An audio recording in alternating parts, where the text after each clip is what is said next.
자, 이번에 읽어볼 괴담은 레딧 괴담 체르노빌 사고는 무언가 두려운 것을 은폐하기 위한 사건이다 입니다.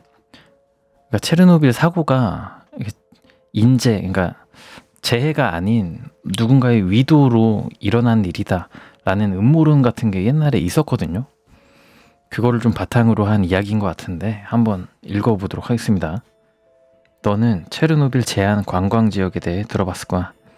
나는 그곳에 여러 번 가봤어. 실제로 가보면 게임이나 공포영화에서 본 것과는 전혀 달라. 거기에는 귀신이나 방사능 돌연변이, 죽음 같은 게 기다리고 있는 곳이 아니야. 사실은 내 생각에는 지구에서 가장 아름답고 평화로운 곳이 아닐까 싶어. 자연의 힘이 어떻게 인류에게 입은 피해를 수복하는지 보여주는 곳이지. 내가 그곳을 하도 자주 방문하다 보니 내 친구 알렉세이는 체르노빌을 가기 전에 누구에게 연락해야 할지 잘 알고 있었어. 알렉세이는 방사능 낙진 같은 걸 연구하는 물리학과 학생인데 체르노빌에 실제로 가서 직접 측정도 해보고 표본들도 좀 얻고 싶어 했어. 하지만 그런 건 그냥 탐험을 위한 변명거리에 지나지 않다는 걸 우리 둘 다 잘 알고 있었지. 우리는 오래된 발전소와 버려진 도시인 프리피아트 주변의 제한 지역을 탐방했어. 정말 좋았었지.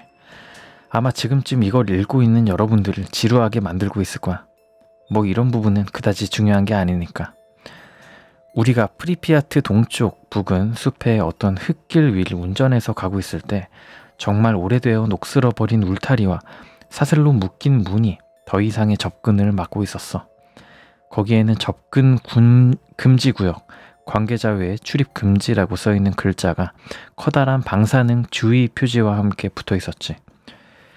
그 울타리에서 얼마 안 가서 흰색 페인트로 5-13, 5-13이라고 쓰여져 있는 한 쌍의 거대한 방폭 문이 스프레이로 접근 금지라고 휘갈겨져 있는 채 인공적으로 만들어진 것 같아 보이는 언덕 옆에 있었어. 알렉세이가 되게 물어왔어. 저게 뭐라고 생각해? 내가 대답했지. 모르겠네. 그냥 방공호 같은데. 난 문을 자세히 보고선 다시 말했어. 꽤나 오랫동안 닫혀 있었던 것 같네. 문은 서로 용접되어 붙어 있었어. 알렉세이는 약간의 표본을 채취하고 방사능을 측정했고 우리 둘 다 너무 궁금해서 아직 떠나기엔 이르다고 생각을 했어. 내가 물어봤어. 우리가 들어가 볼 수 있을 것 같아? 알렉세이는 그 거대한 문을 보고 말했어. 적어도 이곳에선 못 들어갈 것 같아. 용접이 안 되어 있었다고 해도 문을 못 열었을 것 같은데? 내가 말했지. 지하 벙커 같은데? 여기 이 위치는 아니더라도 분명히 공기를 불어넣기 위한 곳이 있을 거야. 아마 들어갈 수 있는 통로가 있을 거야. 우리는 다른 통로를 찾으려고 대문 주변을 돌아봤어. 날은 벌써 저물어가고 있었고 점점 어두워지고 있었지. 우리가 다른 통로를 찾고 있을 때 어떤 생각이 떠올랐지. 대체 왜 문을 용접했을까? 얼마나 중요한 게 있길래 이렇게 멀리 사람들에게서 떨어져 있을까? 저기 봐봐. 저기 뭔가 있어. 알렉세이가 내 생각에서 나를 끌어냈어. 환기시설처럼 보이는 몇 미터 정도의 길이에 콘크리트 블록이 측면에 있었어. 내가 그 환기 통로를 들여다봤을 때 도대체 어떻게 열어야 할지 모를 무거워 보이는 강철 해치가 안에 있었어. 하지만 그 강철 해치보다는 작으면서 보수용 터널이라고 써있는 회전윤이 붙어있는 문도 있었지. 내가 말했어. 열어볼까? 그러자. 진짜 뭔지 궁금해. 그리고 우리가 들어가 볼 필요는 없어. 그냥 문이나 잘 작동하는지 보자고. 처음에는 녹과 먼지 때문에 회전윤이 움직이지 않았지만 결국에는 돌아갔어. 잠금이 풀린 거지. 난 문을 당겼고 문은 천천히 열리기 시작했어. 너무 무거워서 엄청 세게 당겼어야 했어. 문 뒤에는 작은 발판과 사다리가 있는 좁은 수직 터널이 있었어. 그 와중에 내 주의를 끈 건 문 앞면과 똑같은 장치가 문 안쪽에도 있다는 거였어. 그 말은 문을 안에서도 잠글 수 있다는 말이야. 근데 대체 왜 그렇게 만들었을까? 우린 운이 좋았어. 만약 누군가 안에서 문을 잠갔다면 우린 문을 절대 열 수 없었을 테니까. 난 안쪽으로 한 발짝 들어가 내 폰 손전등을 수직 터널 밑으로 비춰봤지만 아래 바닥까지 닿기에는 빛이 약했어. 공기 중에는 습하고 오래된 냄새와 희미하지만 알 수 없는 화학 물질의 내음이 있었어. 알렉세이가 말했어. 야, 진짜 농담 아니고 완전 끝내준다. 나중에 여기 다시 와가지고 제대로 확인하죠. 나도 매우 동감하고 있었어. 밖은 이제 거의 어둠에 가까워졌고 우린 문은 열었으니 오늘은 끝내기로 했지. 하지만 우린 여기 다시 오기로 약속했어. 집에 도착하자마자 나는 조사를 했어. 운 나쁘게도 아무런 소득이 없었지. 그 지역을 나보다도 더 잘 아는 친구인 폴에게도 연락을 해봤어. 사실 폴이 날 체르노빌에 처음 데려가 준 친구야. 하지만 버려진 방공호에 대해선 폴도 잘 모르더라. 대신 폴이 다른 사람들에게도 수소문을 해보기로 했어. 난 우리의 계획을 폴에게 말했고 동행할지에 대해서도 물어봤지만 안타깝게도 폴은 한동안 해외에 볼 일이 있었어. 일주일 후 우린 가지고 갈 장비들을 챙겼어. 우린 밧줄, 아주 밝은 손전등, 형광봉, 가이거 개수기, 방수 옷, 산소 측정기, 그리고 만약을 위한 응급용 산소 탱크를 챙겼어. 그리고 우린 그렇게 멍청하지 않으니까 가족들과 친구들에게 우리의 탐험과 언제 돌아올지에 대해 말해두었지. 우리는 수직 터널에 들어가기 전에 들어왔던 문을 닫았어. 아직 뭐가 아래에 있는지도 모르거니와 방사능 유출을 초래하고 싶지는 않았거든. 우린 수직 터널을 통해 환기구와 작은 파이프들이 있는 콘크리트 터널로 내려갔어. 전원이 들어오질 않았고 당연히 등도 없었어. 우리 걸 챙겨오길 다행이지. 우린 터널을 따라 걸었고 문을 만났어. 하지만 이번에는 무거운 방공호용 문이 아니라 그냥 문이었어. 우리는 문을 열고 4개의 큰 공기순환 펌프와 계기 장비들이 있는 방에 들어갔어. 환기통은 여기서 땅으로 바로 들어가는 큰 2개의 파이프와 바로 앞에 쌍문 윗부분으로 들어가는 작은 2개의 파이프로 나뉘어져 있었어. 그 쌍문 뒤에는 큰 공간이 있었는데 많은 박스나 다른 화물들이 어지러이 놓여 있었지. 보안 검문대도 있었어. 검문대 뒤에는 우리가 전에 앞에서 본 큰 방풍문이 있었어. 바로 그 옆에는 중장비가 있었지. 우린 검문대로 돌아와 승강기를 확인했어. 거기엔 이 시설의 구조를 보여주는 간단한 지도가 있었어. 우리는 0층 메인 출입홀에 있었고 다른 4개의 층이 우리 아래에 있었어. 1층 사무실, 경비, 오락시설, 2층 보안 실험실, 3층 가속기, 클린룸, 오염제거 챔버, 4층 실험 공간. 지도에는 오브젝트 13이라고 쓰여져 있었어. 여긴 군사용 벙커가 아니었어. 여긴 연구시설이었던 거야. 우린 계단으로 갔어. 전기가 없으니 승강기는 아무런 소용이 없었어. 우리가 한 발자국씩 내려갈 때마다 불안한 생각들이 나를 스쳐 지나갔어. 아마 여기 있던 사람들은 보급품을 옮기고 있었을 거야. 근데 갑자기 보급품들을 그냥 내버려 두고 중장비들을 문 앞으로 가져갔어. 사람들은 여기서 나가려고 했던 건가? 난 계단을 내려가다가 뭔가 둥그런 물건을 밟아 그만 균형을 잃고 등 쪽으로 넘어졌어. 다행히 내 짐들이 충격을 거의 흡수했지. 난 뭐가 나를 넘어지게 했는지 확인하려고 내 발밑을 확인했어. 그건 탄피였어. 내가 이곳에서 이상한 느낌을 받은 이유는 탄피뿐만이 아니었어. 우리가 1층, 그러니까 마이너스 1층 얘기하는 건가? 우리가 1층에 도착하자마자 나는 모든 문이 열려 있다는 것을 눈치챘어.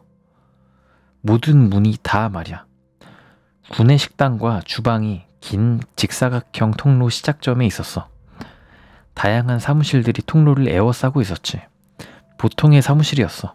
서류, 오래된 컴퓨터들, 개인 물품들이 그냥 거기 그대로 남아있었어. 대체 뭐가 그리 급했을까? 알렉세이가 통로 반대편의 구내식당에서 날 불렀어. 드미트리! 내가 구내식당으로 따라 들어가며 외쳤지. 왜? 거기에는 음식들이 테이블 위에 그대로 있었어. 썩지는 않았지만 그렇다고 신선한 것도 아니었어. 그냥 썩지 않은 30년 묵은 식사가 거기 그대로 있었지. 난 물었어. 이게 어떻게 가능한 거야? 알렉세이도 어리둥절하며 대답했어. 모르겠어. 아마 피폭되었거나 뭐 그런 것 같은데 방사능은 없어. 내가 아까 측정해봤어. 진짜로 뭔지 모르겠다. 아, 왜 우리가 그때 그냥 나오지 않았을까? 지금 내가 이걸 쓰면서 보니 이미 많은 경고 신호들이 있었어. 그 아래에선 뭔가 엄청 잘못된 일이 벌어졌었어. 그때는 우리가 너무 흥분하고 호기심에 차 있었던 것 같아. 하지만 이때부터 즈음 내 흥분이 가라앉고 기분 나쁜 느낌으로 채워지기 시작했어. 그러면서도 우리는 지하 2층으로 내려갔어. 그 계단은 거기서 끝나 있었고 더 아래로 가려면 지하 2층을 가로질러 가서 반대쪽에 있는 계단으로 가야 했어. 거기엔 실험실들 출입을 위한 보안 검문대와 큰 방폭문이 있었어. 여기도 또한 모든 문이 활짝 열려 있었어. 하지만 이번 층에서는 물건들이 그대로 있진 않았어. 아주 난장판이었지. 거기 있던 모든 종류의 방들 안에는 내가 이해할 수 없는 모든 종류의 장비들이 있었어. 가끔가다 바닥에는 탄피들이 나뒹굴고 있었지. 지하 2층의 반대편으로 거의 다 왔을 때 우리는 수석 과학자의 사무실을 발견했어. 아까 내가 말했듯이 다 난장판이었지만 난 책상 위에 공책을 발견했어. 대부분은 다 뜯겨져 나가고 몇 장 남아있지 않았지. 1984년 10월 5일. 오늘 우리는 물리적 성질을 변화시키지 않고 몇몇 개의 원자를 공간 이동시키는 데에 성공했다. 고체 물질을 공간 이동시킬 수 있을 때까지는 꽤나 오래 걸리겠지만 우리는 좋은 성과를 보이고 있다. 1985년 1월 17일. 사과 하나를 공간 이동시키는 데에 성공했다. 사과 윗부분의 빨간색과 초록색의 무늬가 약간 바뀐 것 말고는 구조도 모양도 완전히 똑같은 사과였다. 아직은 이 기술을 완벽하게 만들기엔 우리가 배울 점이 많은 것 같다. 하지만 우리는 지금 연구를 지체할 수 없다. 국가의 존명이 우리에게 달려있다. 1985년 2월 21일. 오늘 동물 실험을 끝낸 뒤에 처음으로 인간을 공간 이동시켰다. 그는 살아있으며 건강한 우리 국가의 용감한 영웅이다. 우리는 이제 이 기술이 작동하는 걸 증명했지만 고정된 공간 이동 비율의 존재로 실용성은 제한적이다. 우리는 아직 물질을 보낼 수는 없다. 단지 두 개의 동일한 물건의 장소를 바꾸는 것뿐이다. 나는 새로운 방식의 장치를 건의했다. 그 장치는 하나의 물건을 보낼 수는 있겠지만 상당한 양의 에너지가 필요할 것이다. 두 개의 동일한 물건의 장소를 바꾼다? 이게 무슨 말이지? 그냥 보내는 게 아닌 거야? 공간 이동을 시킨 거잖아. 만약에 동일한 물건의 장소를 바꾸는 것이라고 치면은 사람을 복제한 다음에 바꿔야 되는 거 아니야? 아, 모르겠네요. 계속 읽어볼게요. 1985년 5월 1일. 우리의 상관이 나의 건의안을 수리해 주었다. 새롭고 훨씬 큰 공간 이동기를 여기 발전소 안에 지을 것이다. 그렇게 함으로써 우리는 핵 발전소를 전원으로 쓸 수 있게 되었다. 또 우리는 이제 수십 명의 실험 대상자를 공간 이동시킬 수 있다. 모두가 건강하게 살아 있었지만 가끔은 달랐다. 가끔 그들은 실제 그들의 과거를 다르게 주장하곤 했다. 그들은 존재하지 않는 사람들을 알고 있다고 주장했고 더욱이 걱정스러운 건 그들이 알면 안 되는 사람을 알고 있다고 하는 것이다. 28번 실험 대상자는 실험 후 알 수 없는 언어로 말하고 다른 어떤 언어도 이해하지 못하고 있음. 이 문장은 연필로 덧붙여 쓰여져 있었다. 그리고서는 많은 양의 페이지가 찢겨 나가 있었어. 1986년 4월 25일. 1년이 더 지났네요. 위에 거에서. 우리는 우리의 접근 방식을 바꿀 것이다. 1년이 넘었는데 아직도 공간이동 대칭 오류 제거를 성공하지 못하고 있다. 여전히 대체 무엇이 그것을 유발하는지 모르지만 이런 식으로라면 어떠한 진전도 하지 못할 것이다. 오늘은 대신 현실 공간을 서로 연결시켜 볼 생각이다. 우리가 발전소에 건설한 2호기는 아직 새 것이지만 이 실험을 위해 사용할 것이다. 과학의 저편에서 무엇이 우리를 기다리고 있는지 누가 알겠는가? 이 공책의 마지막 페이지에는 한 문장만이 반복해서 씌여 있을 뿐이었어. 우리가 그것들을 들여보냈다. 우리가 그것들을 들여보냈다. 우리가 그것들을 들여보냈다. 우리가 그것들을 들여보냈다. 내가 말했어. 알렉세이, 우리 나가야 될 것 같은데? 알렉세이가 대답했지. 야, 와서 이것 좀 봐봐. 난 실험실에서 나와 복도로 돌아갔어. 거기에는 옷들이 온 복도에 널브러져 있었어. 적어도 남은 것들은 말야. 다 갈기갈기 찢어져 있었어. 시체도 피도 없이 그냥 찢어진 옷들, 그리고 가끔가다 신발이나 시계가 있었어. 난 고개를 들어 우리 앞에 어두운 복도를 바라봤어. 그리고선 그냥 거기 좀 서 있었어. 그건 잘 모르겠어. 그건 마치 무언가가 옷과 무기 물질만 빼고 사람들을 다 갈아버리곤 깨끗하게 세척해 놓은 것 같았어. 순수하고 본능적인 공포의 물결이 나를 덮쳤어. 난 움직일 수가 없었어. 숨도 쉴 수가 없었지. 알렉세이가 말했어. 여기서 나가자. 우리는 돌아섰고 걸어 나갔어. 처음에는 천천히 가다가 속도를 점점 냈지. 우리의 발소리가 이 지하시설에 메아리 쳤어. 난 그냥 여기서 나가고 싶어. 이걸 하지 말았어야 됐어. 알렉세이가 말했어. 난 알렉세이에게 공책에 대해 말하지 않았지만 급작스러운 깨달음과 함께 내 생각은 거기에서 멈추었어. 알렉세이의 목소리에는 메아리가 없었어. 우리의 발소리에만 메아리가 있었어. 내 생각엔 알렉세이도 그걸 알아챘을 거야. 왜냐하면 우리 둘 다 멈추고 귀를 기울였거든. 아무것도 없었어. 고요할 뿐이었어. 난 앞으로 한 발짝 나아갔어. 타박. 또 한 발짝. 타박. 우리 앞에는 문이 있었고 나는 테스트를 해봐야 했어. 문을 지나갈 때 문을 닫고 나서 내가 찾은 유리 비커를 문 앞에 두었어. 한 발짝 앞으로 갔어. 정막. 그냥 메아리가 울렸던 거라고 생각했어. 우린 처음에는 조심스럽게 걸어 나갔고 다시 속도를 내기 시작했어. 우리는 코너를 돌았고 일이 벌어졌어. 쨍그랑. 유리가 부서졌어. 누군가가 아니면 무언가가 문을 연 거야. 우리는 손전등을 제외한 장비를 다 버리고 우리가 뛸 수 있는 가장 빠른 속도로 뛰기 시작했어. 난 내가 그렇게 빨리 뛸 수 있는지도 몰랐어. 난 언제나 상남자가 되려고 노력했지만 내 인생에서 이것보다 두려웠던 적은 없었어. 우리의 발자국은 더 이상 메아리 치지 않았어. 더 잘 설명을 하자면 그 소리는 더 이상 우리랑 맞춰오지 않았어. 뭔가가 우리를 쫓아오고 있었어. 매 초, 매 순간 그 소리는 점점 가까워지고 있었어. 우리가 보안 검문대에 다다르자마자 우리는 문을 닫기 시작했어.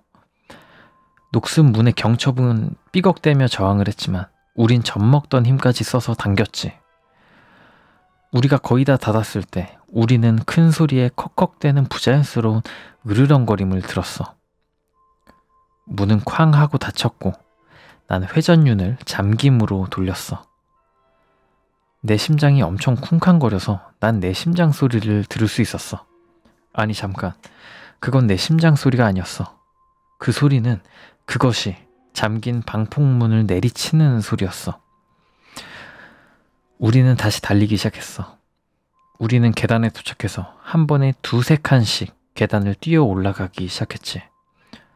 우린 마침내 공기순환 펌프실에 도착했어.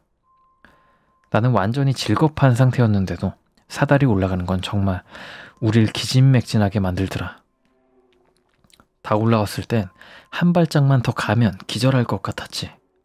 어쨌든 우린 그걸 저 아래에 가둔 거야. 알렉세이는 퉁 소리와 함께 등을 큰 수직 환기통에 기댔어. 퉁, 퉁, 퉁. 아, 시발.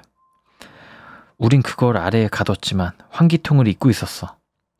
알렉세이와 나는 서로 마주보고 눈을 마주쳤지. 그리고선 환기통이 부서지며 알렉세이는 사라졌어. 난 알렉세이가 끌려갈 때 내지르는 비명만을 들을 수 있었어. 내가 한 짓이 정말 끔찍하게 느껴지지만 난 도망쳤어. 보수용 터널을 기어 올라와서 그 지옥을 빠져나오자마자 문을 닫고 잠갔지. 내 핸드폰이 전파를 잡자마자 수많은 부재중 전화와 문자 메시지가 도착하기 시작했어. 드미트리, 5-13이 뭔지 아는 사람을 찾았어. 전화 오면 바로 받아. 거기 위험해서 들어가면 안 된대. 그 사람이 나한테도 전화한다. 엄청 진지한 것 같아. 전화해줘. 지금 무슨 일이 일어나는지 모르겠는데 그 사람이 거기 가고 있어. 제발 거기 내려가기 전에 이 메시지를 봐야 될 텐데. 몸 조심해, 친구. 그리고 모르는 번호로 메시지가 하나 와 있었어. 드미트리, 내 이름은 야나톨리 모르지요. 당신이 무엇을 찾았는지 알고 있어. 지금 키예프에서 출발했어. 절대 그곳에 들어가지 마시오. 만약 당신이 이미 들어갔다가 어떻게든 빠져나올 수 있었다면 당신이 사용한 문을 확실히 잠그시오. 이동 중 연락하겠소. 그래서 지금 나는 이걸 쓰면서 야나톨리를 기다리고 있어. 다른 사람이 나와 똑같은 실수를 저지르지 않기를 바라는 마음에서 남기는 거야. 왜냐하면 내가 이걸 말로 전할 수 있을 만큼 오래 살 수 있을지 모르거든. 난 알렉세이를 두고 갈 수가 없어. 데리러 가야만 해. 여기까지가 상편이었고요. 바로 중편 읽어볼게요. 체르노빌 사고는 무언가 두려운 것을 은폐하기 위한 사건이다. 파트 2. 모르즈는 무슨 일이 벌어졌는지 설명을 마친 나에게 소리를 질러댔어. 개 같은 대학생 새끼들. 울타리에 써있는 표지가 뭐라든가 접근 금지. 저기에는 뭐라고 써있는지 보이나? 그는 큰 방폭문에 휘갈겨진 글씨들을 가리키며 말했어. 접근, 씨발, 금지. 우리가 당신처럼 할 일이 없어서 저걸 써놓은 것 같던가? 너같이 할 일 없는 놈들은 항상 쓸데없이 쏘다녀. 그는 한숨을 내쉬었어. 자, 이제 네 그 멋진 생각이 무슨 일을 벌였는지 잘 봐봐. 모르즈가 오자마자 한 일은 보수용 터널이 잘 잠겨있는지 확인하는 거였어. 도착해서 나한테 말도 안 걸고는 바로 그쪽으로 뛰어가서 잘 닫혀있는지 확인을 했었어. 모르즈는 한 50대 중반 정도 되어 보이는 보통 아저씨였어. 다른 사람들은 더 나이 들어 보인다고 할지도 모르겠네. 여기는 뭐 하는 데죠? 내가 물어봤어. 너는 아무것도 몰라.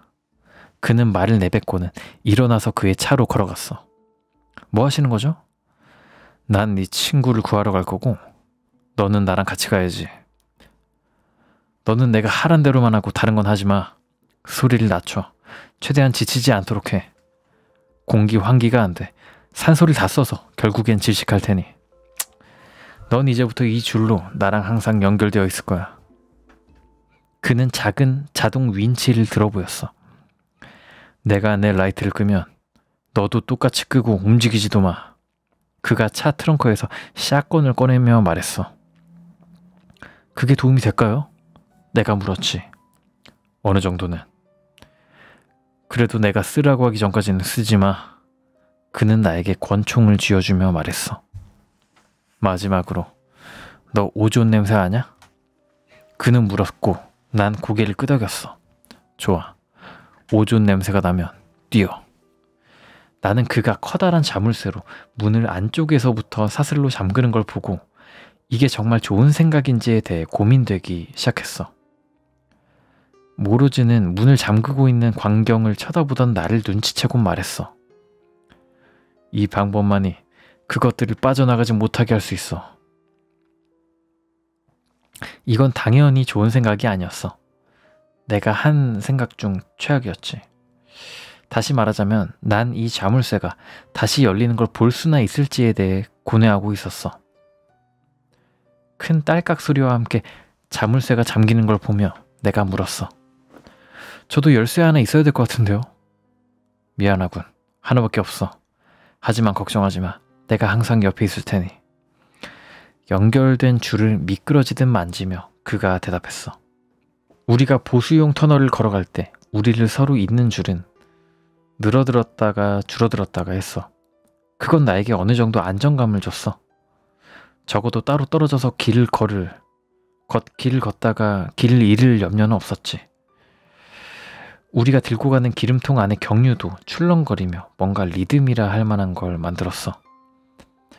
우리의 첫 목적지는 메인 출입홀 옆에 발전기실이었어. 발전기가 천천히 도는 동안 덜덜 떨리며 웅웅거렸어. 그걸 보았나? 모르즈가 물어왔어. 뭘요? 이게 완전히 켜지기 전까진 대화할 시간이 조금 있어. 네 친구가 끌려갈 때 무엇이 끌고 가는지 봤어?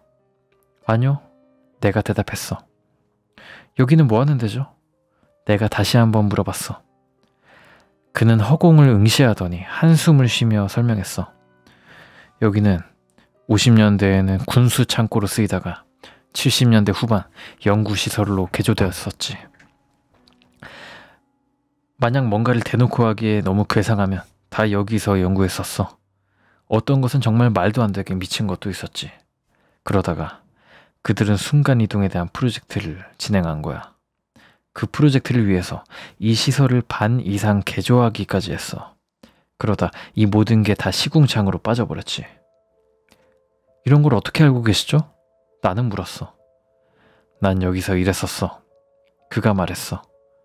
그러면 그것들은 뭐죠? 내가 물었어. 그것들은. 그는 말을 하려다 말았어. 나는 잘 모르겠어. 난 그냥 조수였을 뿐이야. 이걸 아는 다른 사람이 있나요? 이젠 없지. 이걸 아는 사람들은 여기를 떠나지 못했다고 해두자. 그럼 아저씨는 어떻게 나오신 거죠? 덜컥 소리와 함께 엔진 클러치가 걸리며 드디어 발전기가 제대로 작동하기 시작했어. 나는 여기서 탈출했던 게 아니야. 그날 병가를 썼을 뿐이지. 천장의 등이 잠시 동안 켜졌다가 차단기의 퍽 소리와 함께 다시 꺼졌어. 저건 상관없어. 어차피 등을 위해 쓸 전력은 없으니까. 전력은 다른 데서 필요할 거야. 나중에 다 이해할 거다. 모르즈가 말했어. 여기서 무슨 일이 벌어졌든, 여기서 뭐가 사람들을 죽였든, 아니면 어떻게 이곳이 체르노빌 사고와 이어지든 간에 모르즈는 여기 없었어. 모르즈는 병가를 쓴 거였어. 이 아저씨는 병가를 썼다니까? 따라와, 꼬맹이, 가자. 우리는 아까 나와 알렉세이가 도망칠 때 잠갔던 실험실 보안 검색대에 도착했어. 잊지 마라. 이제부터 최대한 조용히 있어. 모르즈는 그 말을 하고선 천천히 문을 열었어. 놀랍게도 문을 열자마자 눈부신 빛이 우리 시야를 가렸어. 뭔가가 우리를 비추고 있었어. 내 눈이 밝은 빛에 적응하는 동안 난 약간의 뒷걸음질을 했고 그제서야 그 밝은 빛의 출처를 알 수 있었어. 그건 알렉세이의 손전등이었어. 내가 그걸 주우러 다가갔지만 모르즈는 팔로 빠르게 날 제지하고선 우리 앞에 어두컴컴한 통로를 가리켰어. 잠시 동안 우리는 거기 조용히 서 있었어. 그러다 난 멀리서 들려오는 어떤 소리를 느꼈어. 모르즈는 즉시 그의 헤드램프를 끄고 나에게도 끄라는 손짓을 하며 구석으로 웅크렸어. 나도 모르즈를 따라 웅크리며 내 손전등을 껐지만 우리는 환히 노출되어 있었어. 알렉세이의 손전등이 아직 켜져 있어서 방 전체를 밝히고 있었지. 모르즈는 나지막히 욕을 내뱉고는 빠르게 손전등을 집었어. 그리고는 어둠이 찾아왔어. 완벽히 깜깜한 암흑이. 사람들은 흔히 감각을 하나 잃은 상황에서 엄청난 압박을 받으면 다른 감각이 그 빈자리를 메꾸기 위해 굉장히 예민해진다고 말하지. 그건 사실이었어. 아니면 그게 그저 가까이 다가오고 있었던 건지도 모르지. 그건 상관없었어. 나는 뭔가가 털푸덕거리며 땅바닥에 부딪히는 소리 이후에 비정상적인 발자국 소리를 들었어. 흔히 사람들이 신발 신고 걸을 때 들릴 만한 소리가 아니었지. 그런 소리보다는 맨발이 닿는 것 같았어. 콘크리트와 맨살이 부딪히는 소리. 그리고 그 소리는 가까워지고 있었어. 나는 본능적으로 모르지가 나에게 준 권총을 쥐었어. 제발 이걸 쓰는 일이 없었으면 바라면서 말이야. 이젠 너무 가까이 있어서 그게 천천히 들이쉬는 거친 숨소리도 들을 수가 있었어. 내 생각엔 얼굴로 불어오는 차가운 숨결까지 느꼈던 것 같아. 들이쉬고 내쉬면서 들숨, 그 다음 날숨. 난 그게 얼마나 가까이 있는지 생각하고 싶지가 않았어. 그러다가 유리와 플라스틱이 부서지는 소리가 우리가 들어왔던 방향의 벽에서 들려왔어. 우리 옆에 있던 게 뭐였던 간에 우리 옆에 있던 그것도 그쪽 방향으로 사라졌어. 그게 사라졌다는 느낌이 들었고 난 안전한 느낌을 받았어. 그 순간 손이 나를 더듬어 왔어. 난 진짜 소리 지르며 펄쩍 뛸 지경까지 갔었지만 그 손이 재빨리 내 입을 틀어 막았어. 또 다른 한 손은 내가 가지고 있던 권총을 감싸줬어. 나다. 천천히 따라와. 내 귀에 속삭이는 목소리를 들었어. 우리는 옆에 방으로 들어갔고 뒤에서 문이 조용히 닫히는 소리를 들을 수가 있었어. 우리는 잠시 기다렸다가 손전등을 다시 켰어. 야팔, 다시는 그런 짓 하지 마요. 내가 말했어. 하지만 모르즈는 내 말을 듣고 있지 않았어. 모르즈는 방 저편 바닥에 있는 몇 방울의 끈끈하고 까만 액체를 쳐다보고 있었어. 잠깐, 저게 뭐예요? 내가 물었지. 피다. 아니면 적어도 전에는 피였던 거다. 모르즈는 자국을 따라가며 대답했어. 우린 자국을 따라가며 방 몇 개를 통과했고 넓은 화학 실험실까지 왔어. 실험실 바닥에는 어떤 물체가 검은색의 웅덩이 속에 있었어. 그건 알렉세이의 칼이었어. 그리고 약간의 빨간 액체도 주변에 있었지. 난 그 빨간 액체가 뭔지는 대번에 알 수 있었어. 그것은 선혈이었어. 핏자국은 검은 액체가 있는 반대쪽으로 이어지고 있었어. 이 핏자국 보세요. 알렉세이는 도망쳐 나온 것 같아요. 나는 소곤소곤 얘기했어. 그건 말도 안 되는 소리야. 우리가 네 친구를 찾으려면 지하 4층으로 가야 돼. 모르즈는 떨어져 있는 칼을 흘깃 보곤 마치 아무것도 못 본 것처럼 행동을 했어. 이거 보시라니까요. 이건 알렉세이의 칼이에요. 분명 여기서 몸싸움을 벌이곤 알렉세이는 도망쳤을 거예요. 난 핏자국이 가는 방향을 가리키며 말했어. 좀 다친 것 같은데요. 그게 바로 우리가 시간을 낭비하지 않을 또 하나의 이유가 되겠구만. 빨리 가자. 모르즈는 다시 중앙 통로 쪽으로 걸어가기 시작했어. 나는 남아서 알렉세이를 찾고 싶었지만 모르즈와 연결된 줄이 날 잡아 끌었지. 그래서 난 어쩔 수 없이 모르즈를 따라갔어. 처음에는 말이야. 모르즈 씨, 무슨 일이 일어나고 있는지 설명 좀 해주세요. 어떻게 알렉세이가 여기 없다는 걸 확신하세요? 왜냐면 나는 아니까. 그냥 좀 닥쳐. 더 이상 말싸움할 시간이 없어. 우린 더 이상 속삭이고 있지 않았어. 전 당신이 어떻게 그렇게 확신하는지 말해주기 전까진 여기서 한 발자국도 움직이지 않을 겁니다. 난 고집을 부렸어. 왜냐면 걔는 죽었으니까. 네? 하지만 당신이 말해. 빨리 가자. 여기는 우리가 머물 만한 곳이 아니야. 빨리 지하 4층으로 가야 한다. 모르즈가 내 말을 끊었어. 아니, 난 처음에는 모르즈를 믿었어. 왜냐면 모르즈만이 나와 알렉세이를 도울 수 있었으니까. 알렉세이를 구하는 거, 그거 하나만이 내가 여기 온 이유야. 난 내가 얼마나 멍청했는지, 무슨 일에 엮인 건지 깨달았어. 모르즈는 그가 처음에 말한 대로 날 도우러 온 것도 아니었고 알렉세이를 구하러 온 것도 아니었지. 난 연결줄을 풀기 시작했어. 너 지금 씨바 뭐 하는 거냐? 모르즈가 소리를 높이며 말했어. 난 빠져나갈 겁니다. 자물쇠 키 주세요. 난 말했어. 아니, 난 그리할 수 없어. 약간 격양된 목소리로 모르즈가 대답했어. 난 선택권이 없었어. 권총을 그에게 겨누었지. 척. 키 주시죠. 난 다시 한번 요구했어. 내가 너한테 진짜 총을 줬을 것 같냐? 넌 아무데도 못 간다.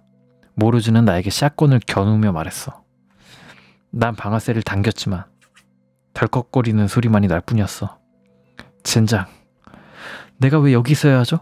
당신 친구나 뭐 상사 같은 사람들을 부르시지.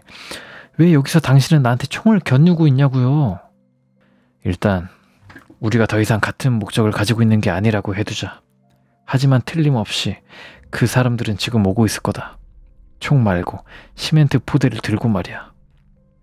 그 사람들은 여기를 완전히 봉쇄해버릴 거야. 우리가 여기 갇혀버리기 전에 빠져나가려면 우리는 지금 잽싸게 행동해야 돼. 왜 그냥 절 놓아주지 않는 거죠?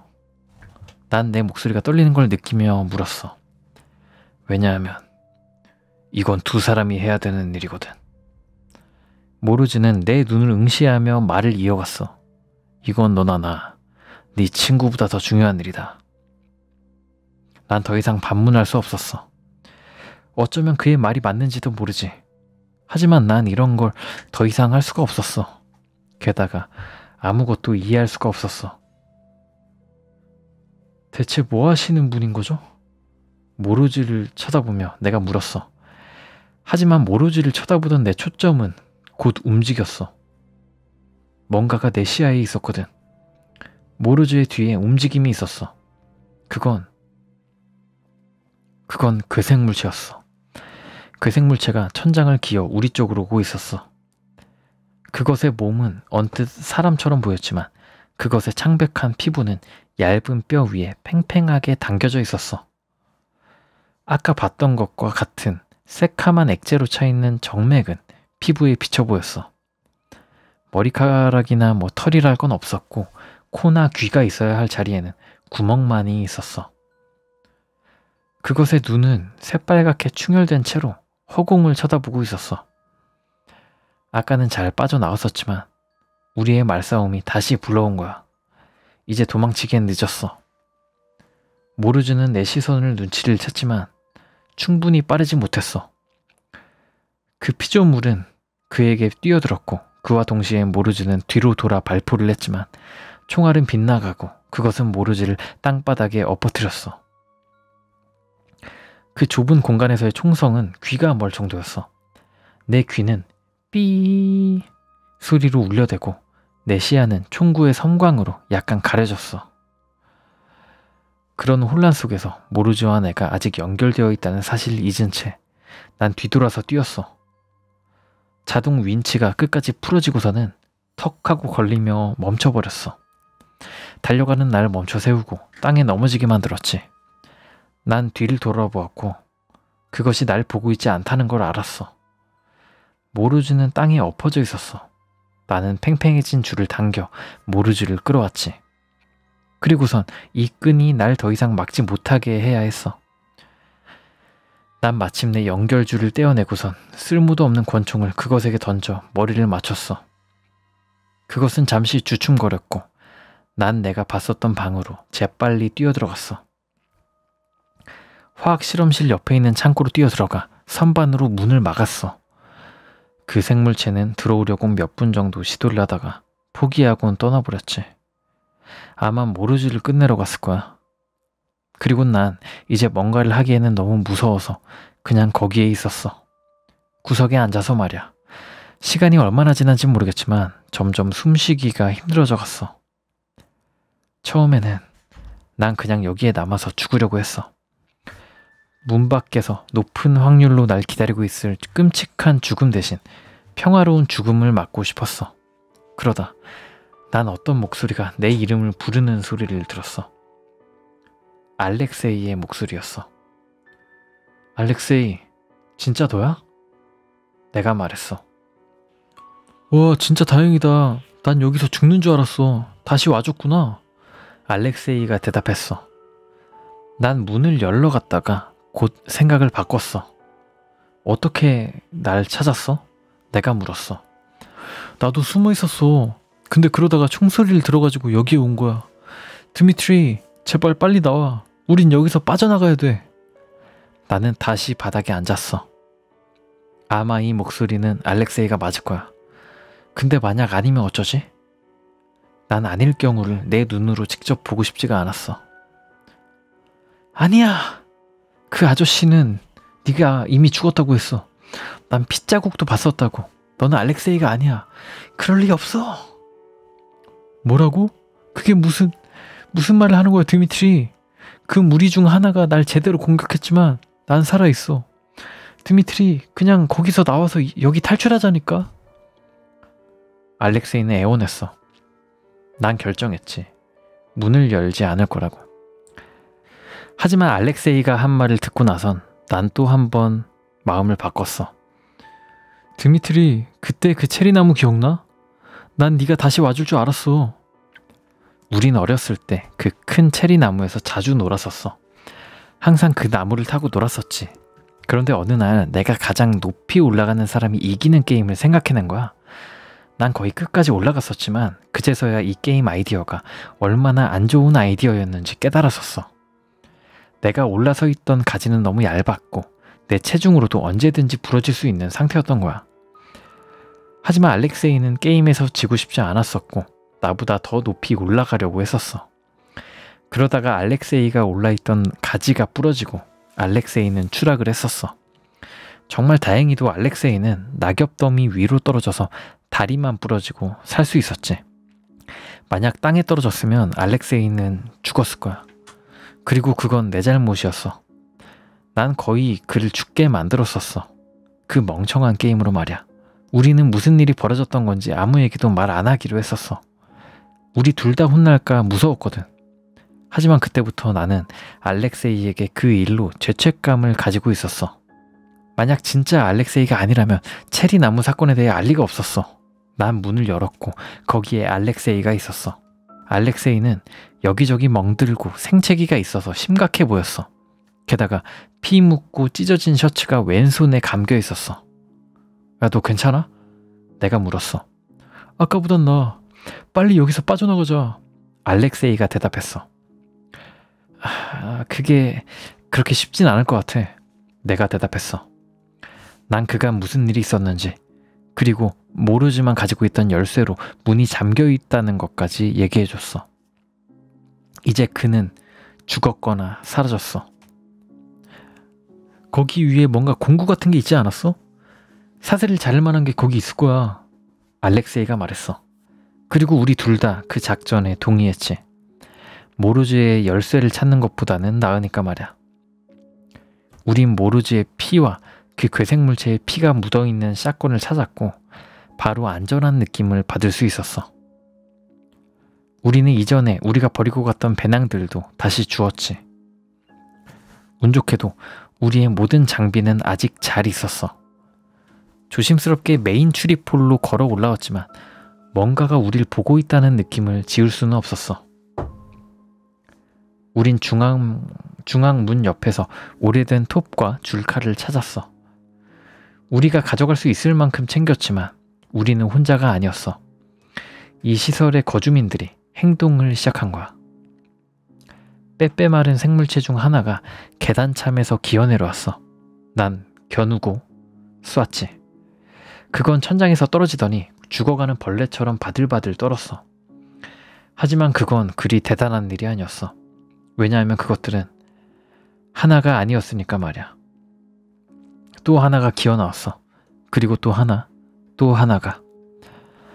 우린 공기 펌프실로 뛰어 들어가서 문 손잡이 사이를 큰 톱으로 빗장질러 막았어. 우린 빠르게 작업했어. 저것들이 이걸 여는 게 시간 문제라는 걸 알고 있었거든. 아니면 환풍구를 통해서 올 수도 있었어. 알렉세이는 손이 다쳐 샷건을 쏠 수가 없었어. 대신 내가 환풍구에서 뭔가 나오면 바로 쏠 준비가 된 상태에서 업무를 하는 동안 알렉세이는 사슬을 자르는 걸 막기로 했지.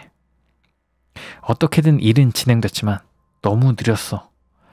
너무너무 느렸어. 알렉세이가 고작 몇 밀리미터를 자르는 동안 문은 이미 부서지기 직전처럼 보였어. 그것들은 온 힘으로 문을 쾅쾅 부딪혀대고 있었어. 난 경첩이 점점 흔들리고 있는 걸 보고 있었어. 그러다가 그것들은 멈췄어. 난 그것들이 도망치는 소리를 들었어. 난 내 코를 지르는 날카로운 향에 기침을 해댔어. 아씨, 이게 무슨 냄새야? 알렉세이가 물었어. 내가 대답했어. 오존. 중편은 다 읽었고요. 이제 하편 읽어보겠습니다. 체르노빌 사고는 무언가 두려운 것을 은폐하기 위한 사건이다. 파트 3. 마지막 이야기. 안 돼. 난 불안하게 읊조렸어. 난 그 냄새가 우리가 처음 이 방공호에 들어왔을 때 느꼈던 냄새와 비슷했다는 걸 알아버렸어. 그저 지금이 훨씬 더 강한 향일 뿐이었지. 내 가이거 개수기가 똑딱거리기 시작했어. 무슨 일이야? 알렉세이가 말했어. 그 아저씨 모르즈가 말해줬었어. 이 냄새가 나면 바로 뛰라고 했었어.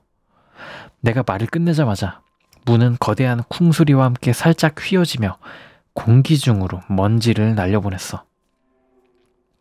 도망칠 곳이 없었어. 한쪽에는 무거운 철문이 있었고 다른 한쪽에는 신뿐만이 먼지 알만한 것들이 있었어. 난 여기서 대체 어떻게 살아나가야 할지 알 수가 없었어. 하지만 다행히도 알렉세이는 알고 있었어. 너 아직 밧줄 가지고 있지? 알렉세이가 물어봤어. 우리는 지체 없이 밧줄을 펌프 중 하나에 묶었어. 공포로 덜덜 떠는 손으로 밧줄을 묶는 건 처음에는 쉽지 않은 일이었어. 하지만 곧 방 안에 두 번째 쿵 소리가 메아리쳤어. 문의 볼트 중 하나가 튕겨 나갔어. 싸한 느낌이 내 척추를 타고 퍼져 내려갔어. 그러다 갑자기 난 딱 하나의 목적을 가질 수 있었어. 매듭을 묶는 것. 다른 건 더 이상 내 안중에 없었어. 밧줄을 다 묶고 나서 우린 이전에 알렉세이가 끌려 들어갔었던 부서진 환풍 통로 아래로 밧줄을 내렸어. 그리고는 밧줄을 타고 미끄러져 내려가기 시작했지. 난 또 한 번의 쿵 소리와 함께 내 생각에는 문이 바닥에 내동댕이 쳐지는 소리를 들은 것 같아. 그것은 이제 안에 들어왔어. 난 더 빨리 미끄러져 내려갔지만 밧줄이 내 손을 스치며 화상을 입히기 시작했어. 난 손을 놓쳐버렸고 몇 미터 정도 떨어져 또 다른 환기통 위에 떨어졌어. 환기통은 부서지고 어떤 복도로 추락했어. 알렉세이는 내 위에 떨어졌어. 우리가 다시 두 발로 일어서기까지는 약간의 시간이 걸렸어. 주변을 둘러보니 주황색 문이 있었고 문에는 오염 제거라고 씌어져 있었어. 우린 지하 3층에 있었어. 문은 손잡이가 없었고 옆쪽 벽면에 버튼만이 있을 뿐이었어. 난 그 버튼을 눌렀고 몇 초 후 문이 열렸어. 우린 컨트롤 패널이 붙어있는 작은 방에 들어갔어. 그걸 이용해서 난 우리 뒤의 문을 닫았어. 몇 번의 공기가 분사된 후 초록불이 뜨더니 우리 앞의 문이 이 시설의 더 깊은 곳으로 우리를 초대했어. 난 컨트롤 패널에 약간의 선혈이 묻은 걸 눈치챘어. 모르즈가 살아서 여길 지나간 건가? 우린 돌아갈 수가 없었어. 우리의 유일한 선택지는 이 구렁텅이가 얼마나 더 깊게 우리를 데리고 갈지 보는 방법밖엔 없었어. 이곳은 클린 룸이라고 씌어있긴 했지만 위층들보다 더 난장판이었어. 주변을 좀 다니면서 둘러보니 간이 위무실 같은 곳이 있었어. 몇 개의 침상들, 아니 몇십 개의 침상들과 위로 장비들이 플라스틱 커튼으로 나뉘어져 있었어. 몇몇 침상들에는 아직도 진료 기록 카드가 붙어 있었어. 2번 환자, 격리조치, 조사팀 C, 혼수상태, 관찰만 할 것, 간섭하지 말 것. 사망, 7시 28분, 원인 불명. 6번 환자, 격리조치, 조사팀 C, 혼수상태, 관찰만 할 것, 간섭하지 말 것. 사망, 7시 52분, 원인 불명. 19번 환자, 격리조치, 현장 운영 조수, 조사팀 C와의 첫 접촉자. 거대한 둔기 외상, 흉부, 내부 손상 위심됨, 두개골 뇌진탕, 경추 손상 위심됨, 어깨, 탈구, 상완골 골절, 흉부, 다수의 열상, 사망, 오전 4시 4분, 뇌출혈. 7번 환자, 격리조치, 조사팀 C, 정신 이상 증세, 무반응, 중경증의 동상, 관찰만 할 것, 간섭하지 말 것. 제거 명령, 결제, 야나톨리 모르즈. 어? 뭔가 실험체인데 실험을 해서 실패하면 제거를 했나봐요. 아까 그 모르즈가. 방 반대편에는 시체 가방들이 놓여 있었어. 빈 채로 말야. 우린 주변을 더 수색해봤고 결국에는 시설의 더 아래층으로 내려가게 되었어. 거긴 썩은 내가 진동을 했어. 우린 방에 들어갔고 그 어떤 물질이 온 사방에 붙어 있었어. 벽, 바닥, 천장 전부 다 말이야. 그건 데드스페이스 같은 게임에서 나올 것 같이 생긴 인대나 핏줄들이 쭉 이어져 있는 살점들이 보였어. 그리고는 우린 시체들이 거기에 붙어 있다는 걸 알아냈어. 몇십 구나 말이야. 거미줄에 엉켜 죽어있는 곤충들처럼 엉겨져 있었어. 전에 있던 방으로 돌아가야 할 것 같아. 알렉스가 불안해하며 말했어.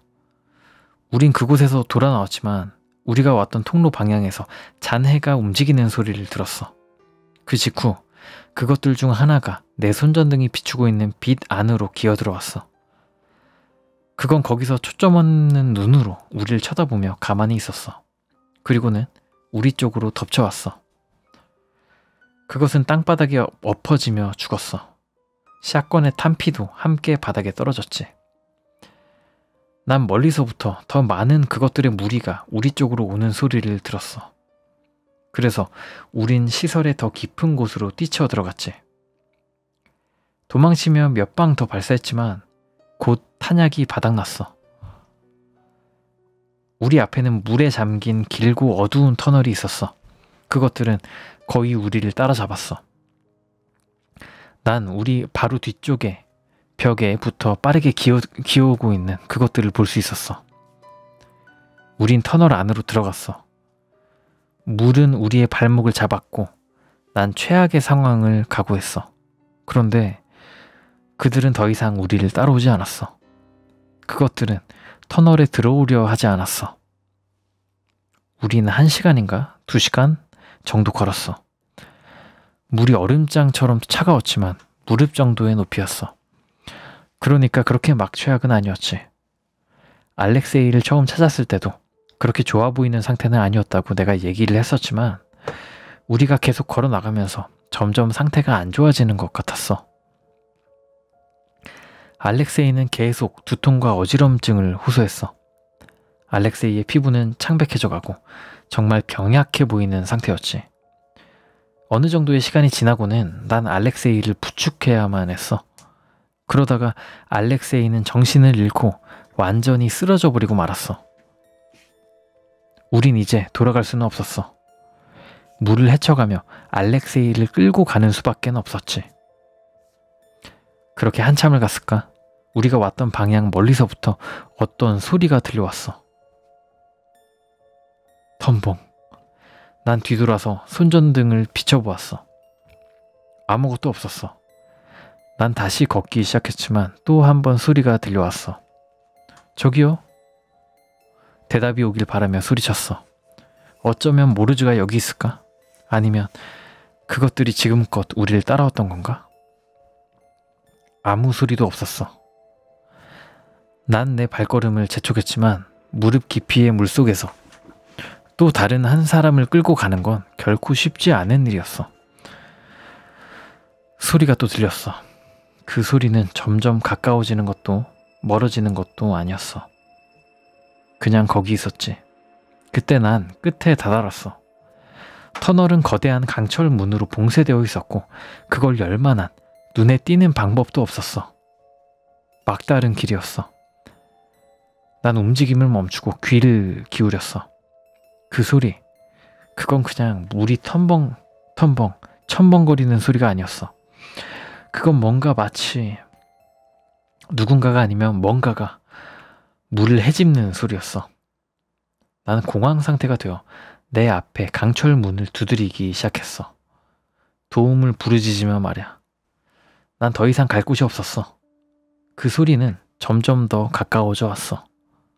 물결이 보였어. 그건 이제 엄청 가까이에 있었어. 난 천천히 고개를 돌려 내 뒤에 터널을 바라봤어. 아무것도 없었고 아무 소리도 나지 않았어. 고요함과 어둠뿐이었어. 그러다가 낯익은 향이 내 코를 찔렀어. 오존. 그 순간 내 뒤에 금속이 움직이는 소리가 들리며 문이 열렸어. 드미트리? 낯익은 목소리가 날 불렀어. 모르지였어. 이건 누구? 안 돼. 여기까지 데려와 버렸어. 모르즈는 나와 알렉세이를 끌어당기고는 그가 할 수 있는 한 가장 빨리 문을 닫았어. 그게 네 친구냐? 어떻게? 무슨 일이 일어난 거냐? 모르즈는 아직도 정신을 잃고 있는 알렉세이를 보며 물었어. 잘 모르겠어요. 그나저나 아저씨는 괜찮아요? 모르즈의 오른쪽 눈을 지나는 큰 상처를 보며 난 되물었어.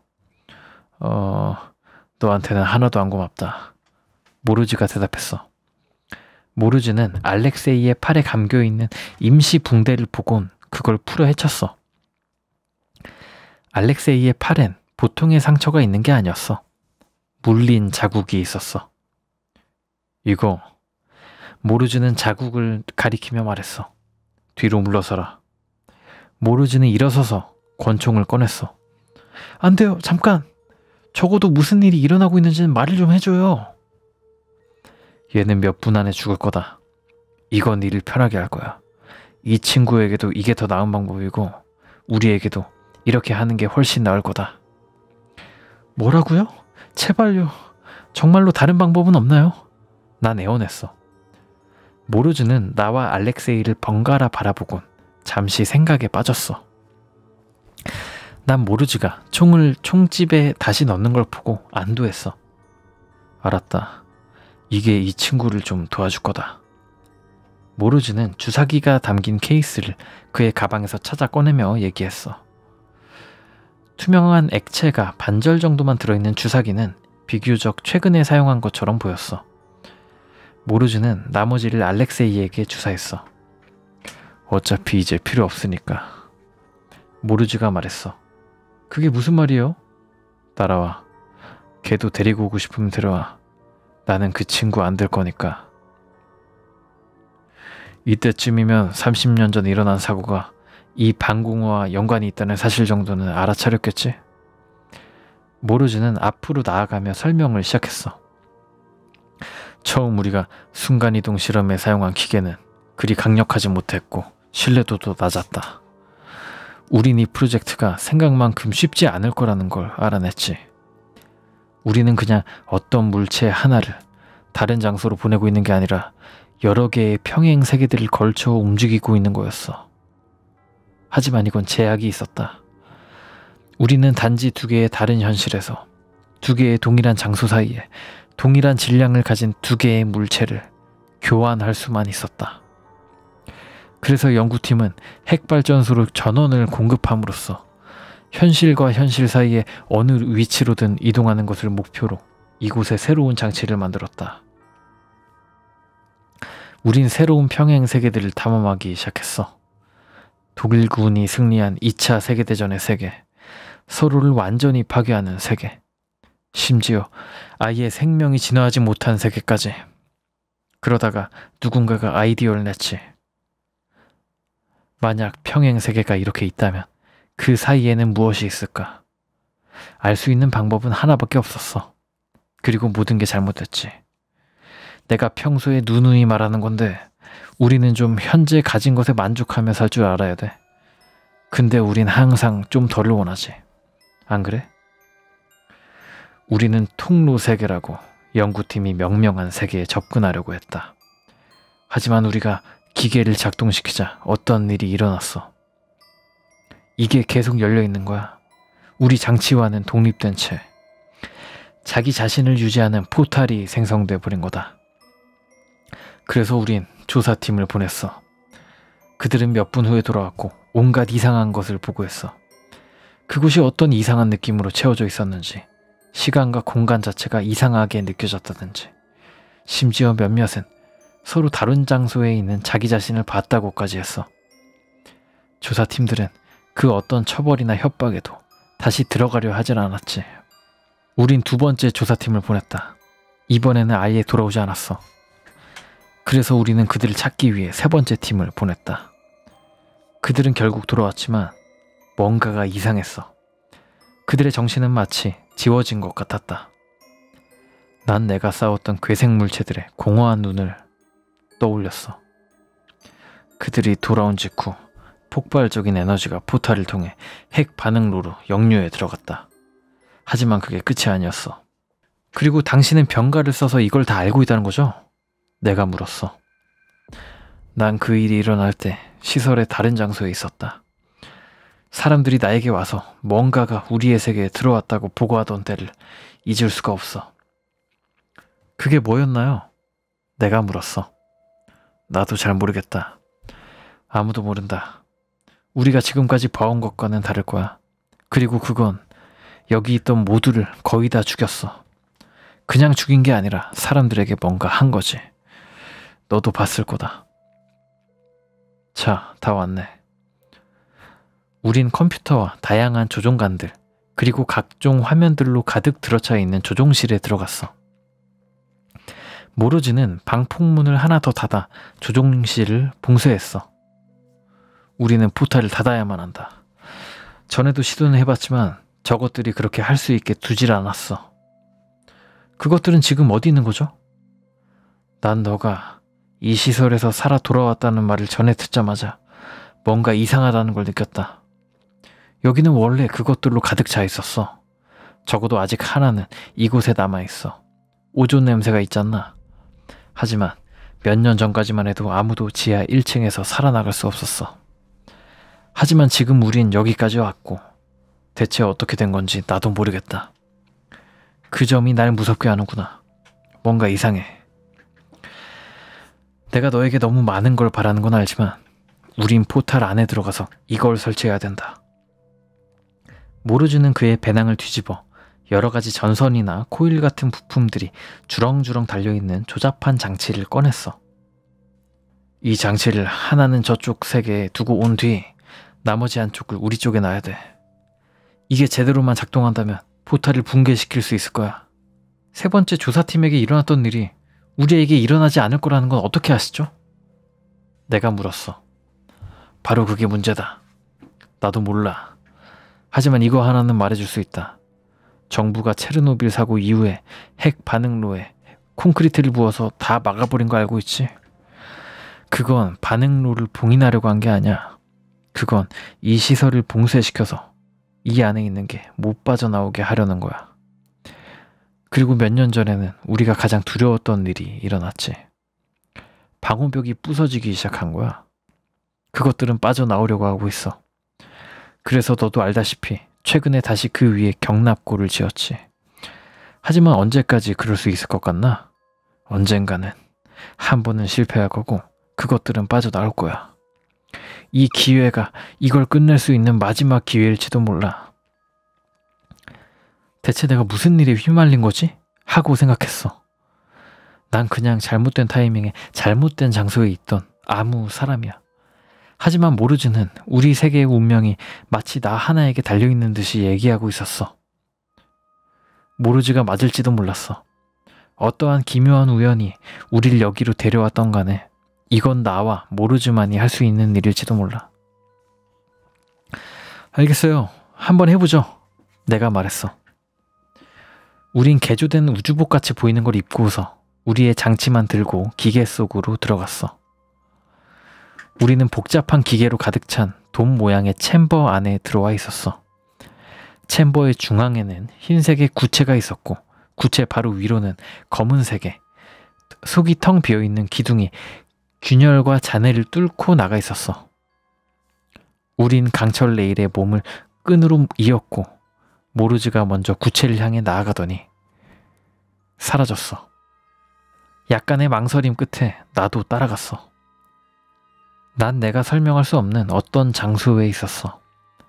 아래도 위도 없었고 난 어느 방향으로든 걸을 수 있었어. 거긴 텅 비어 보임과 동시에 수십억 개의 작지만 반짝이는 점이 찍혀있는 셀 수도 없이 무한한 수의 대형 구체들이 있었어. 여기, 목소리가 말했어. 난 모르즈를 찾을 수가 없었어. 어디 있어요? 내가 말했어. 따라와.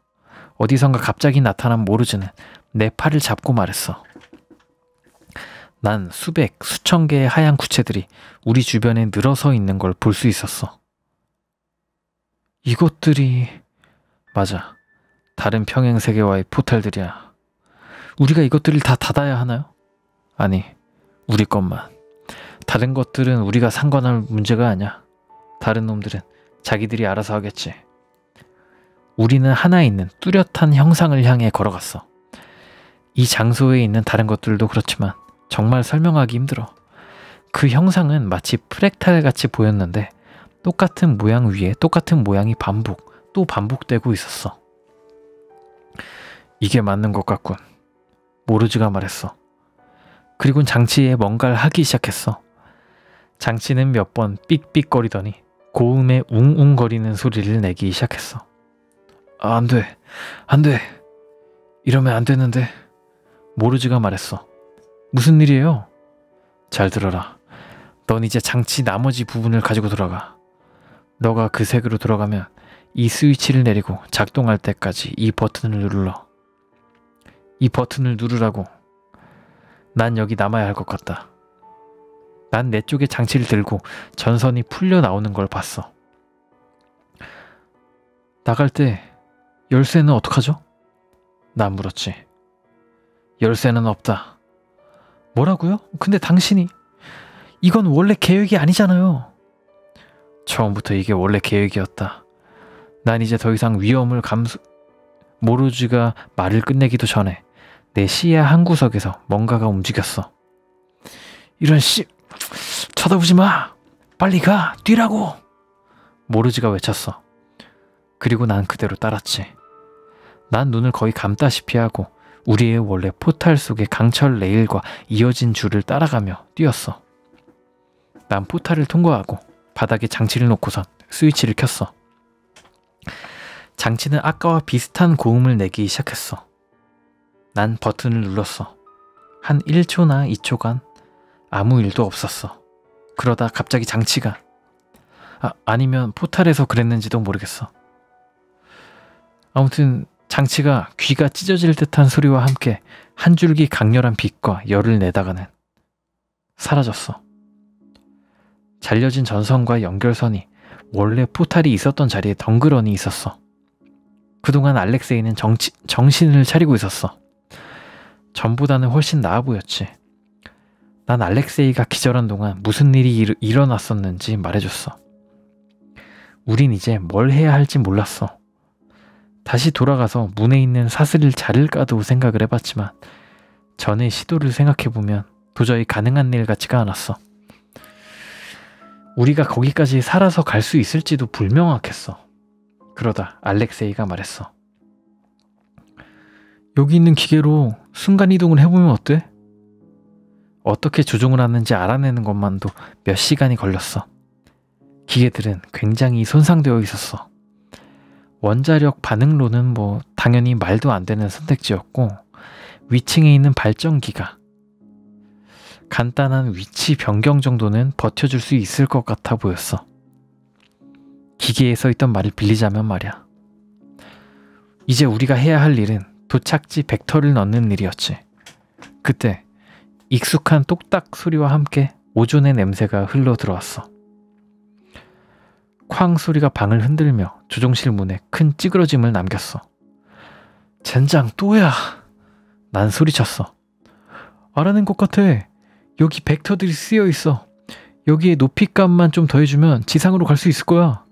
알렉세이가 설명했어. 빨리 해! 내가 말을 함과 동시에 철문이 또 한 번 쾅 소리를 내며 흔들렸어. 알렉세이가 뭔가를 하자 조종관에 불이 들어오며 사이렌이 울리기 시작했어. 조종실의 문이 떨어져 나가는 소리를 들으며 우린 중앙 챔버로 들어가서 뒤에 문을 닫았어. 우린 챔버 중앙에 서서 기다렸어. 기계가 작동하며 스파크가 튀고 연기가 공간을 채우기 시작했어. 제발 작동해라. 작동해라. 제발. 챔버의 문이 벽에서부터 떨어져 나가는 소리가 들렸어. 난 문을 보았고 그 순간 시간이 멈췄어. 더 이상 두려움은 없었어. 평화로움을 느꼈어. 마치 궁극의 깨달음으로부터 딱 한 걸음만 남은 것 같은 느낌이 들었어. 난 영원히 여기 있고 싶었어. 급작스런 섬광이 내 눈을 잠시 멀게 만들었어. 그러다 난 머리를 무언가에 부딪혔어. 난 눈을 떴고 신선한 공기를 들이마셨어. 우린 숲속의 크레이터 같은 구덩이에 거꾸로 처박혀 있었어. 몇 분 정도 후에 우리의 차를 찾을 수 있었어. 집에 가는 길에 몇 대의 군용 헬기가 우리가 왔던 방향으로 날아가는 걸 봤어. 알렉세이는 야생동물이 공격해왔다는 지어낸 이야기로 병원에서 진료를 받았고 이윽고 건강을 되찾을 수 있었어. 우린 우리가 겪었던 이 일들을 서로 말하지 않았어. 모든 것은 끝났고 나는 우리가 사는 이 세계가 포탈의 반대편에 있는 것들로부터 마침내 안전해졌다고 생각을 했어. 하지만 내가 집에 돌아갔을 때 난 뭔가 이상한 점을 발견했어. 나와 알렉세이가 어렸을 때 함께 자주 놀았었던 그 체리나무가 거기에 없었어. 대신에 사과나무가 서 있었어. 사과 하나를 공간 이동시키는 데에 성공했다. 사과 윗부분의 빨간색과 초록색의 무늬가 약간 바뀐 것 말고는 구조도 모양도. 우리는 그냥 어떤 물체 하나를 다른 장소로 보내고 있는 게 아니라 여러 개의 평행 세계들을 걸쳐 움직이고 다른 평행 세계와의 포탈들이야. 우리가 이것들을 다 닫아야 하나요? 아니, 우리 것만. 다른 것들은 우리가 상관할 문제가 아니야. 다른 놈들은 자기들이 알아서 하겠지. 여긴 내가 원래 있었던 세계가 아닌 것 같아. 내 생각엔 우리가 다른 세계로 오게 된 것 같아. 난 이쪽 세계의 포탈은 아직 열려있을지도 모른다는 생각을 떨쳐낼 수가 없어. 내 생각에 우린 안전하지 않은 것 같아. The End. 여기까지였습니다. 재밌는데요? 그러니까 레딧 소설이죠.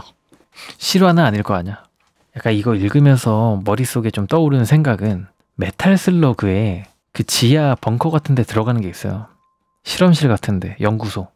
거기 들어가면 처음에는 뭐 그냥 적들 나오다가 막 이렇게 기어다니는 좀비 같은 애들 나오거든요. 가까이 오면 빨갛게 화농성 여드름되면서 갑자기 터지는 애가 있는데 약간 그런 괴물들이 좀 생각이 나네요. 메탈 슬러그 괴물. 상당히 그 레딧 감성으로 잘 지은 괴담 같고 마지막에 몰랐습니다. 저는 포탈을 딱 타고 좌표를 딱 옮겼을 때 다른 세상으로 갔을 줄 몰랐어요. 드디어 살았구나 했는데 다른 세상에 온 거였어. 다른 평행 세계에 온 거였죠. 예. 그 세계가 지금 우리가 살고 있는 이 세상인 거고 그렇기 때문에 포탈은 이 세상에 지금 존재할 수도 있다. 뭐 이런 식으로 이제 결말이 났네요. 되게 재밌었고 읽다가 제 목소리에 제가 졸려가지고 마지막에 좀 급 절었습니다. 그래도 재밌었습니다. 체르노빌 사고는 무언가 두려운 것을 은폐하기 위한 사건이다. 상중하편 전부 읽어봤습니다. 재밌었습니다. 읽다가 제 목소리에 제 목소리가 왜 이렇게 졸릴까요? 약간 낮은 목소리에서 이런 소리가 좀 잠에 도움을 주는 듯 뇌를 피곤하게 만드는 것 같아요. 이런 저음이